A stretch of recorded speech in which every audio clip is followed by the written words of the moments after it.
Hello, this is Teens Talk Politics, and again, we are here to talk about third party systems in the United States. I'm joined again by my co host Sam, and I think we'll just jump right into things. So, the two party system in the United States has been basically the structure for the past several decades. We did have big third party uprisings back in the 90s with Ross Perot.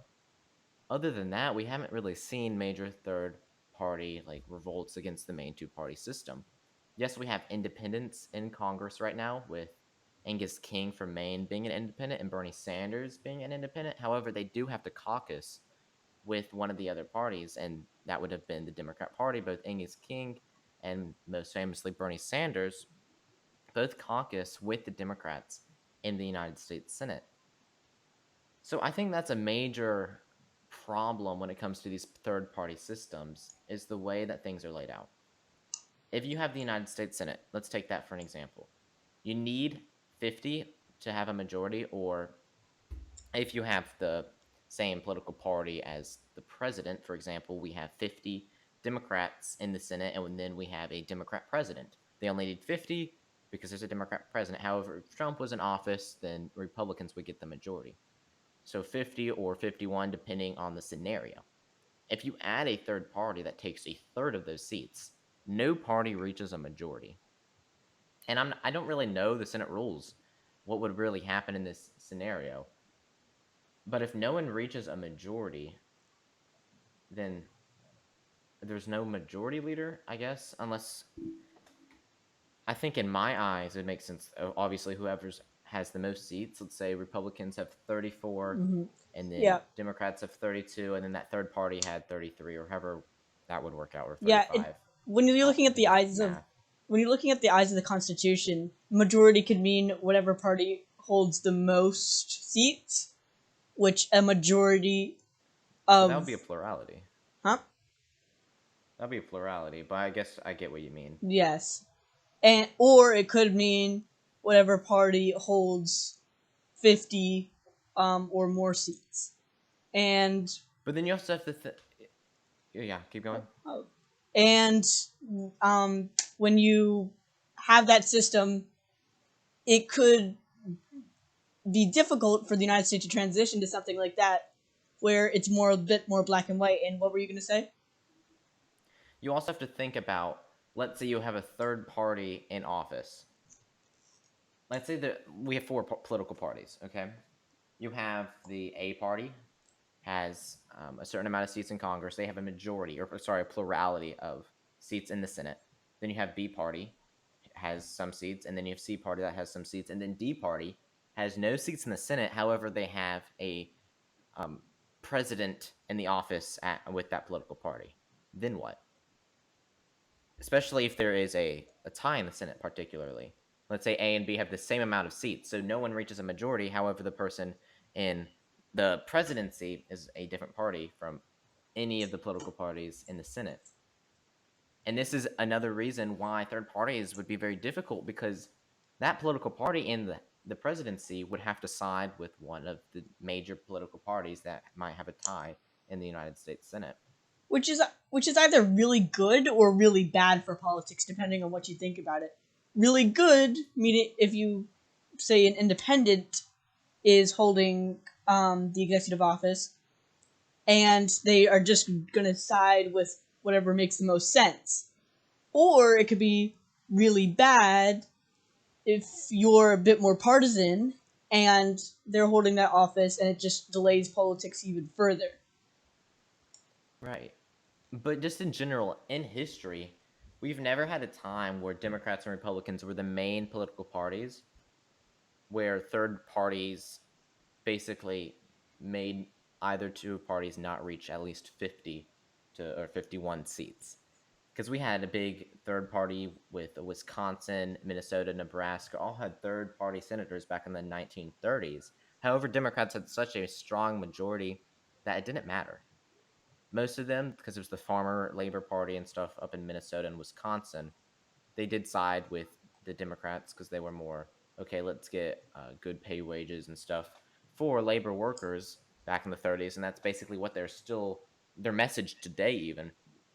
Like they're trying to work for the American worker, your average worker. But like I said, there's never been a point in time where these third parties have basically reduced the amount of Democrat seats or Republican seats to the point where they don't reach a majority of seats. So I think that would be very interesting to see, especially in the House as well. But I think the House is less confusing because you don't have the Senate president being the vice president of the executive branch. Yeah, While it's this just whoever gets the most votes in the House becomes the speaker. So I think that's a lot more clear than it would be in the Senate. yeah, the Senate definitely has more ties to an executive authority than the House does, especially being more uh, cons- constituent and even amount among all of the states.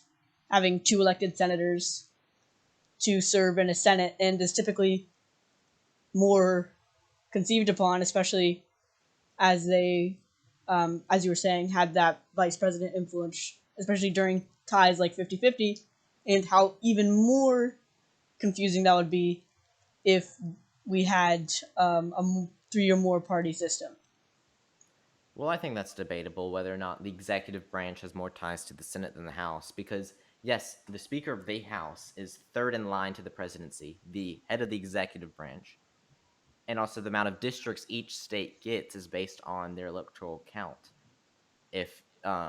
If California has 54 electoral votes, they will have two less House districts, which would coincide with how the leader of the executive branch, which is the president of the United States, is elected, and also who controls a majority in the House of Representatives. So I think that's debatable, but I do get your point.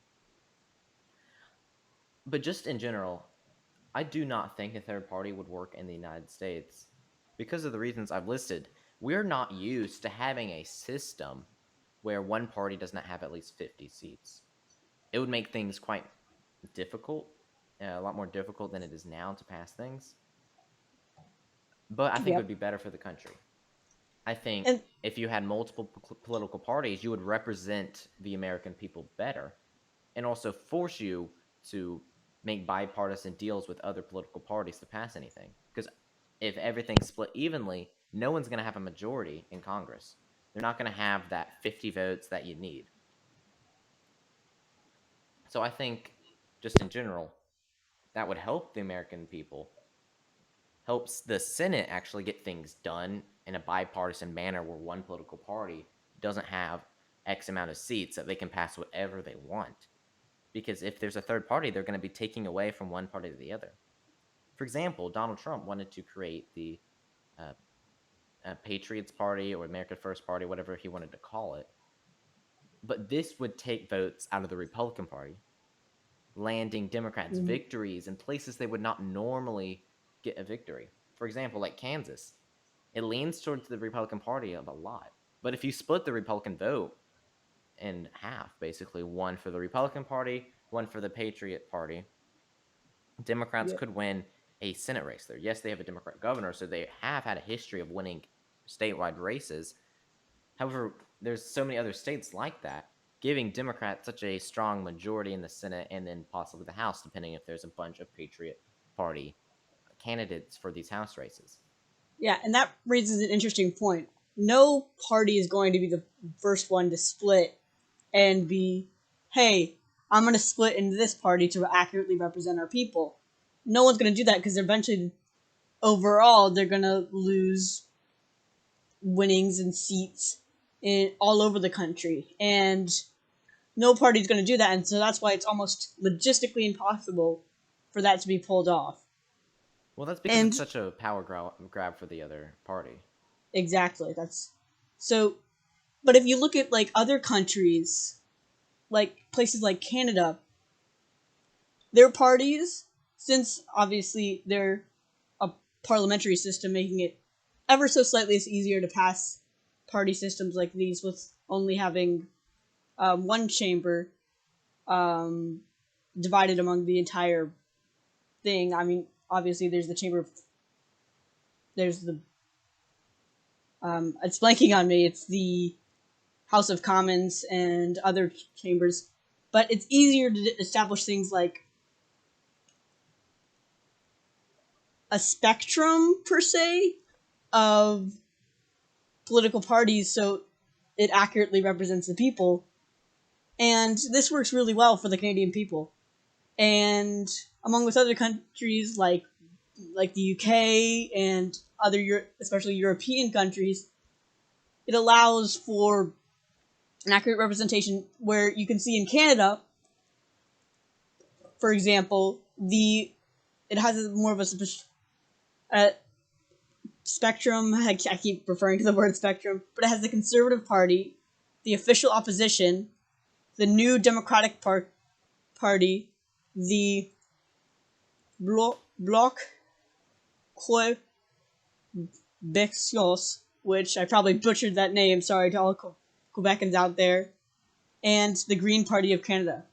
And this accurately represents far a far right, medium right, moderate right, and far right.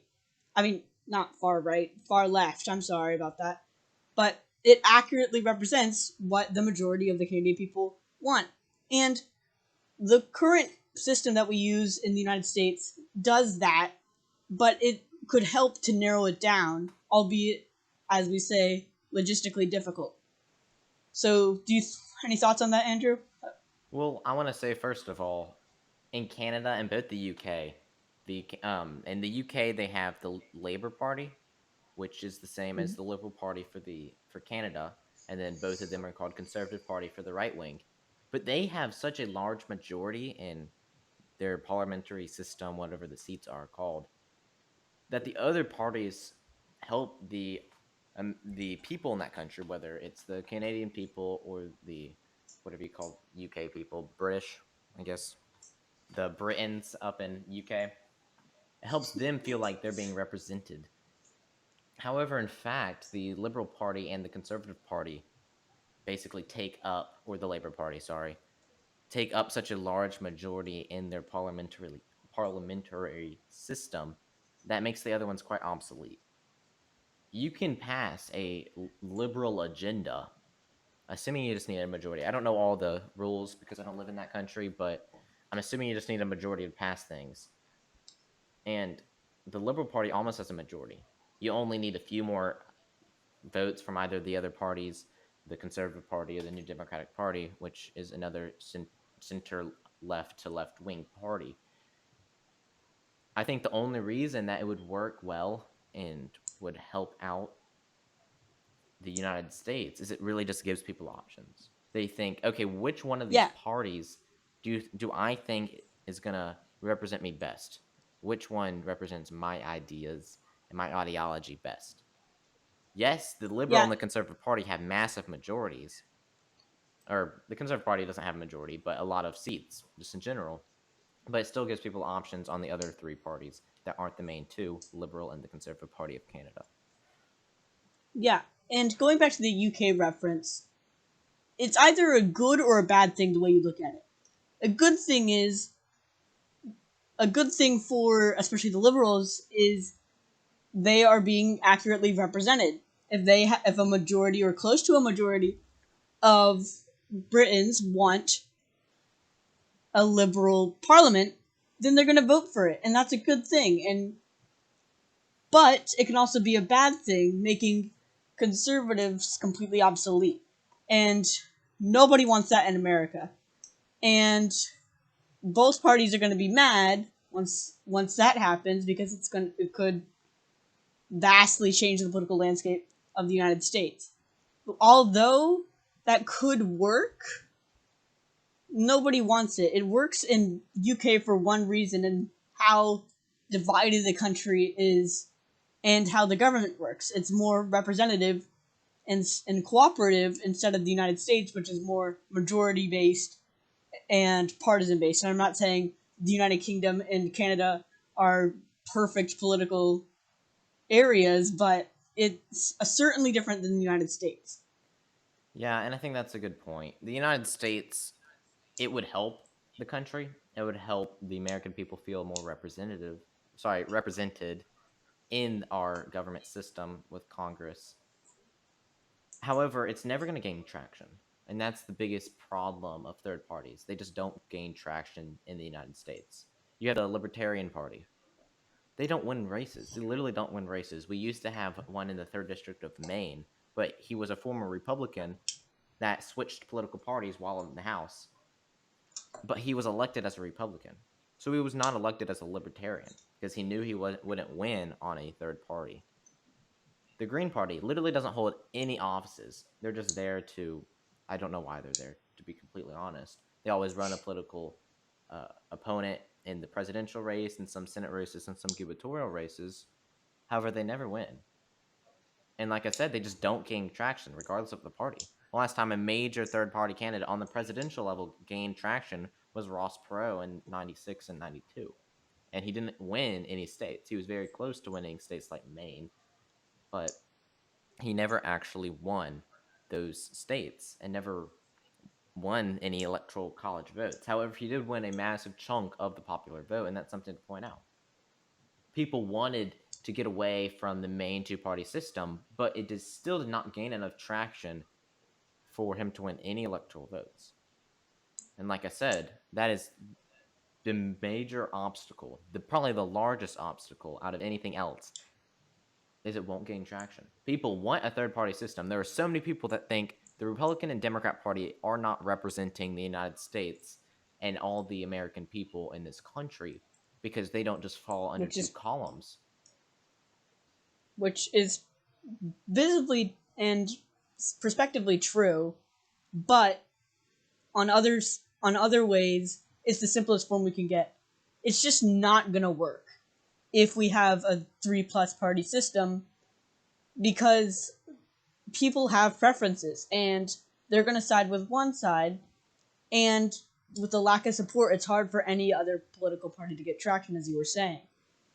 So if we do this, it's just gonna, if either party opens up to splitting their party, or if another party comes along, they're not gonna be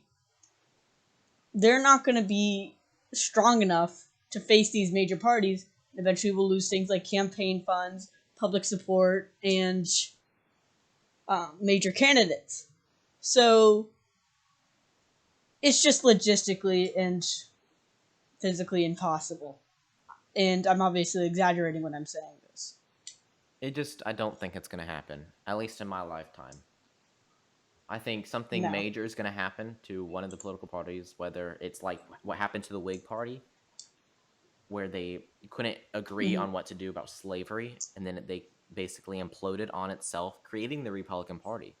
We could see something like that in the Republican Party, where the Republican Party implodes because of infighting within that party, whether it's based on Trumpism or another political issue, and then that would spout out to two political parties that would add your third party. However, it would give Democrats such a large majority, like we were saying before. Yep.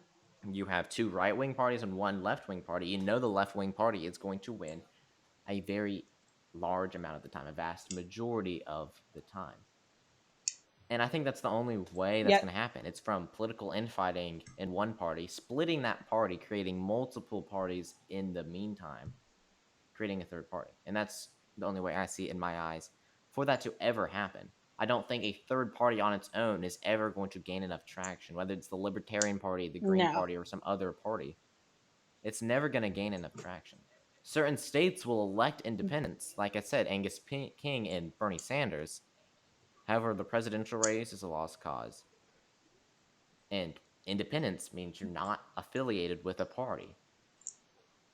So that I don't even think that counts as a third party, because it's not really a party. It's just not one of the main two parties. You're unaffiliated. So I think this just gets down to, I guess, the nitty-gritty stuff, because it's never going to happen. There's a lot we can talk about here. But I think the main idea is it would help the American people. It would help them feel more representative. I keep saying represented. But it's not going to gain enough traction. And I think I keep repeating myself, but it's true. We haven't, like, the last time someone won, a third party won an electoral vote, I think, was back in 1964, maybe? With, was it Strom Thurmond? No, it was George Wallace. which was 68, not 64, 1968. This would have been Nixon, Humphrey, and then George Wallace. And I think that was the last time a third party won on the presidential race. So I think that's very interesting to point out. It's been this long. Yeah. And I feel like another possible way would be a major crisis that would perhaps just tear the country to disarray, and they would need more representatives to widely scale the American people. If you've been watching Designated Survivor, which I know both me and Andrew have been doing that, or other shows like West Wing or other things, where these crises are simulated and thought out, which I know it's weird, it's coming from like a referring to a Netflix show, but in reality, if a crisis happened, people are going to care a lot more about what they care about, and they're going to have stronger feelings. And if they want these third party, and if they want their own opinions reflected, then it's a possible way. I'm not sure. I'm sure another easier way would be obviously what Andrew discussed, but a crisis, as we've seen from things like 9/11 and previous crises, a crisis can change the nation's political, geographic, demographics, anything that shapes the political landscapes, and it really can either pull or pry the nation's political system apart. And in my opinion, that's another way that we could achieve third party. Obviously, it's not the preferred way. I refuse to believe that would ever happen. We just went through massive crises, whether it's the border, COVID-19, the whole thing with North Korea and their nuclear weapons.